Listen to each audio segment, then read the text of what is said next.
What is going on, everybody? Welcome back to the Cosmic Wonder. I'm Warren Thompson, and we just got a brand new trailer for Secret Invasion. And I have to say, I do love that we are getting another serious Marvel project. Most of Marvel that we've gotten recently has been pretty comedic based, which is fine, but it is nice to switch it up and get some serious action. And that is exactly what we are going to be getting in this spy espionage thriller from Marvel Studios coming to Disney Plus, focused around Nick Fury and the Skrulls. Now, there are a lot of new things to break down in this trailer, and if you recall from Captain Marvel, and then of course from Spider-Man Far From Home, the Skrull and Nick Fury are friends. Such good friends that Nick Fury even lets them impersonate him, transform into him, and pretend to be him and help out Spider-Man. But this takes place after that, and as the trailer starts off by saying, Nick Fury has been gone for a pretty long time. In the post-credit for Spider-Man Far From Home, we saw that he was off-world. He was in space on some type of a spaceship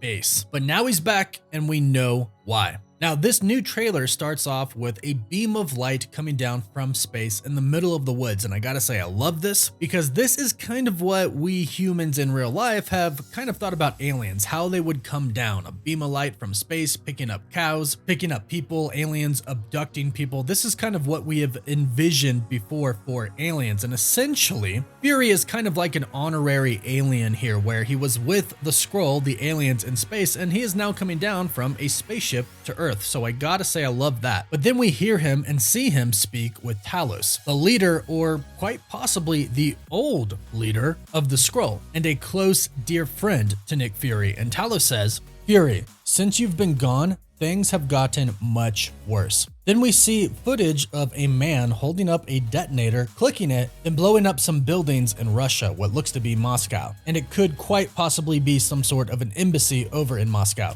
Now notice as he detonates the clicker, he does appear to be staring at somebody. And although it can kind of be hard to make out, in the next few scenes during the explosion, we can actually see who looks to be Maria Hill in a group of people near the explosion. So it's possible that he is looking at her, and it is also possible that Nick Fury could be there and he is staring at Nick Fury. But this character right here is played by Kingsley Ben-Adir, and his character is Gravik. And he is the new leader of the Skrull Resistance, which is primarily what this series is going to be about. The Skrull Resistance invading secretly, right? Secret invasion, the world. And that is what Talos is referring to when he says that things have gotten much worse. And Nick Fury replies to him by saying, "Why do you think I came back?" Now, more on the character Gravik in just a bit, and more on why Nick Fury wasn't there and has been gone for so long as well. Now, in the next scene, we meet a new character, a character played by Olivia Colman, and this character is Special Agent Sonya Falsworth. And there are a couple of really cool details that we know about her so far.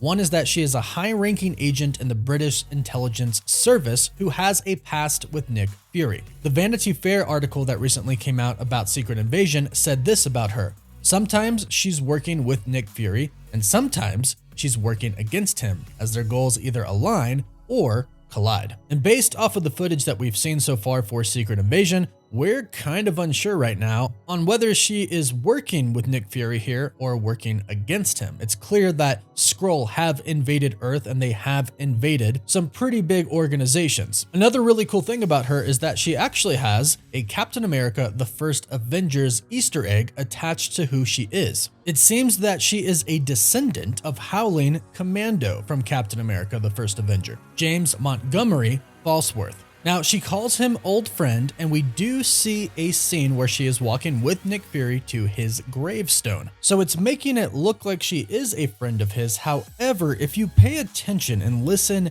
very closely to Nick Fury talk in this scene where he says, "This is personal," it kind of doesn't really sound like Sam Jackson. Take a listen and play it again if you need to. It kind of doesn't sound like him.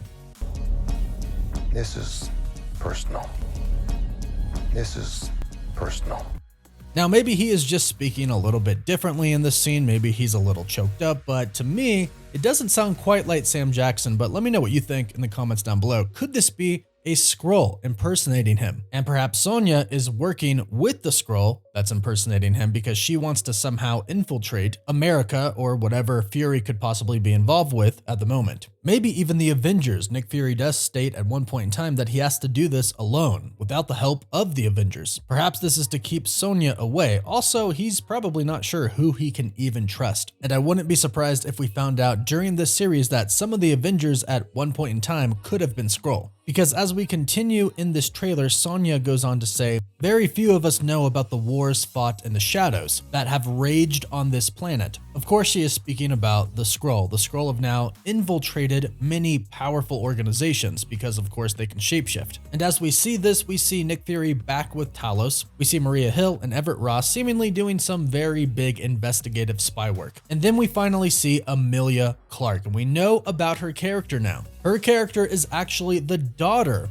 of Talos. Gaia is her name. And what's interesting is she is kind of stuck in the middle of this war. She's upset with her father and with Nick Fury. And she's a little bit rebellious at this point in time, as was explained by the article by Vanity Fair. However, she might not be at this point as rebellious as Gravik is. So she might not be at the point where she wants to betray her father and the other Skrull and join the resistance yet. She's kind of stuck in the middle. And here's why she's mad at Fury, and here's why the rest of the Skrull are mad at Nick Fury and are mad at Talos. As the plot details that we got from Vanity Fair explained, Nick Fury promised the Skrull a lot after the first Captain Marvel movie. He promised them a home, he promised to find them somewhere that they could live, but he hasn't delivered on anything, and they have been living in the shadows and they have been struggling. They even got to the point to where they tried to go and steal food, but sometimes they get caught and they have to be aggressive and violent. And they're just doing this so they can survive, but some of them have had enough of it. So now Gravik is leading those Skrull who have had enough of it, and they are essentially taking what is theirs. After all, they are aliens and they can shapeshift. And we can see that there is a battle going on between the Skrull because we see this scene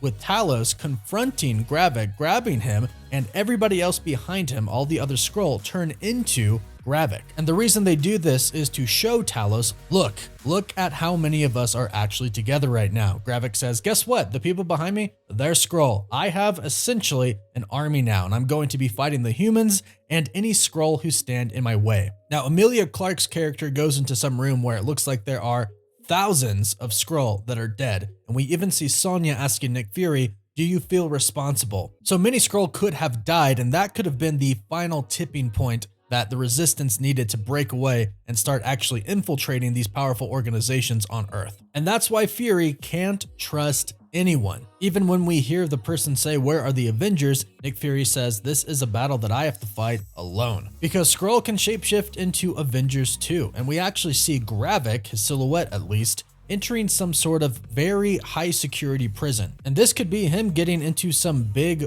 government prison because he could shapeshift into an official. And what the Skrull seemingly want is Nick Fury. They want to be themselves, of course. They want to infiltrate and kind of control the world essentially so they don't have to hide anymore. They consider themselves an advanced species greater than humans. And if you actually take a look at this scene right here at 127 in the trailer, we can see a suitcase, and on it, guess what it says? U.S. Department of Damage Control. The good old DODC. And on the right side of that, we see it says specimen sample. And here's kind of what I think is happening here. I think they are actually creating a super Skrull. Towards the end of the trailer, we can see that Gravik has powers. His arm extends kind of like Mr. Fantastic, but kind of tentacly at the same time. And this could possibly be done by an experiment, and he could be the Marvel MCU version of a super Skrull. And another reason that we think that they are definitely after Nick Fury is that we see Nick Fury meet with James Rhodes, War Machine. He at this point in time is very high up in the military, and they've already explained that he's going to be a prominent political figure in this series. And he tells Nick Fury, you are the most wanted man in the world right now. But here's the thing,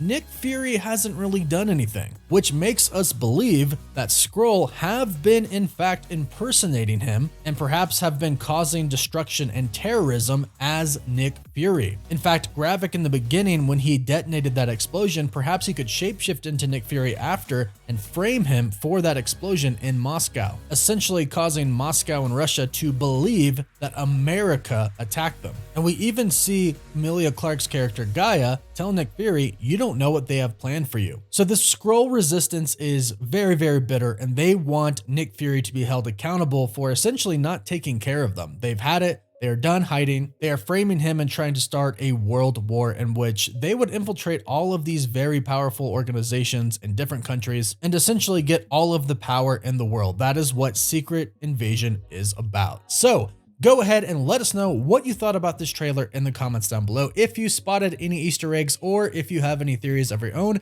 be sure to let us know in the comments down below. Don't forget to like the video and subscribe so you don't miss out on any of the latest MCU news and theories. You can always follow us on Instagram and Twitter. And as always, thank you all so much for watching.